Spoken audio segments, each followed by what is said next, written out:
এমন কোন শক্তি এখনো তৈরি হয়নি বাংলাদেশে যে আওয়ামী লীগ সরকারকে তারা উৎখাত করতে।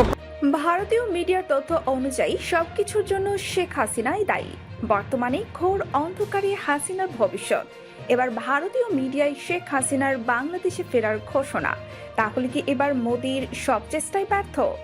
জুলাই গণ অভ্যুত্থানে ক্ষমতাচ্যুত শেখ হাসিনার পালিয়ে আশ্রয় নিয়েছেন ভারতে। তারপরও মাঝে মধ্যে তিনি সামাজিক যোগাযোগ মাধ্যমে নানা কথা বলেন, ফিরতে চান রাজনীতিতে।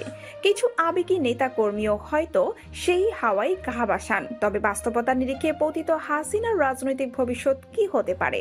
সেটি কি আবারও আসিব ফিরিয়ে, নাকি গেল চিরতরে? তা তো সময়ই বলে দিবে।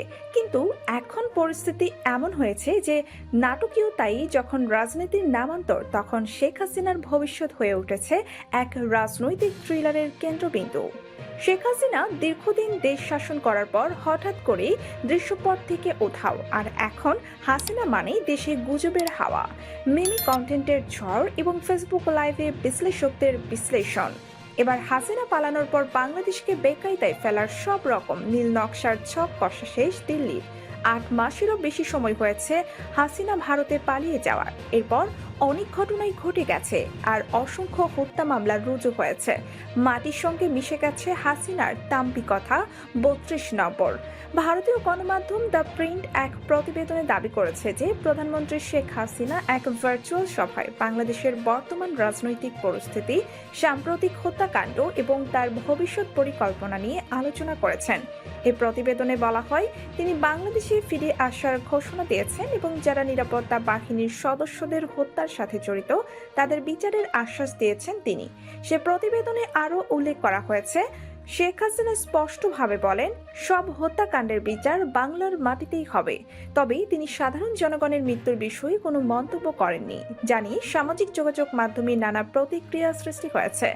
তবে এপ্রিল মাসে তার বিরুদ্ধে বিচার শুরু হতে পারে বলে ধারণা করা হচ্ছে। তবে তাকে দেশে ফিরিয়ে আনার ক্ষেত্রে ভারতের ভূমিকা কি হবে তা এখনো স্পষ্ট নয়। আর শেখ হাসিনার শাসনামলে ভারত বাংলাদেশ সম্পর্ক ছিল ঘনিষ্ঠ, তাই তার প্রত্যাবর্তন নিয়ে কূটনৈতিক জটিলতা সৃষ্টি হতে পারে বলে আশঙ্কা করা হচ্ছে। এদিকে আবার দ্য প্রিন্ট আরও জানিয়েছে, শেখ হাসিনা নোবেলজয়ী ডক্টর মোহাম্মদ ইউনূসকে ষড়যন্ত্রকারী আখ্যা দিয়ে দাবি করেছেন ইউনূস ও তার সহযোগীরা বাংলাদেশের বিরুদ্ধে ষড়যন্ত্র করছে এবং তিনি অভিযোগ করে যে গত জুলাই মাসে ছাত্র আন্দোলনের সময় পুলিশের উপর হামলা এবং ৪ পুলিশ সদস্যর মৃত্যুর ঘটনা ছিল একটি পরিকল্পিত ষড়যন্ত্র, যেখানে ডক্টর ইউনূসের হাত ছিল। এই প্রতিবেদন প্রকাশের পর বাংলাদেশের সামাজিক যোগাযোগ মাধ্যমে ব্যাপক প্রতিক্রিয়া সৃষ্টি হয়েছে। এছাড়া অনেকেই মনে করছেন শেখ হাসিনা এখনও রাজনৈতিকভাবে কঠোর অবস্থানে রয়েছেন এবং জনমতের প্রতি নমনীয়তা প্রদর্শন করছেন না, যা তাকে আরও জনবিচ্ছিন্ন করে তুলছে। সম্মানিত দর্শক, ভারতীয় মিডিয়ায় শেখ হাসিনার বাংলাদেশে ফেরার ঘোষণা এ নিয়ে আপনাদের কি মতামত অবশ্যই আমাদের কমেন্ট করে জানাবেন। আর আমাদের আপডেট সব ভিডিও পেতে আমাদের চ্যানেলটি সাবস্ক্রাইব করে বেল বাটনটি ক্লিক করে রাখুন।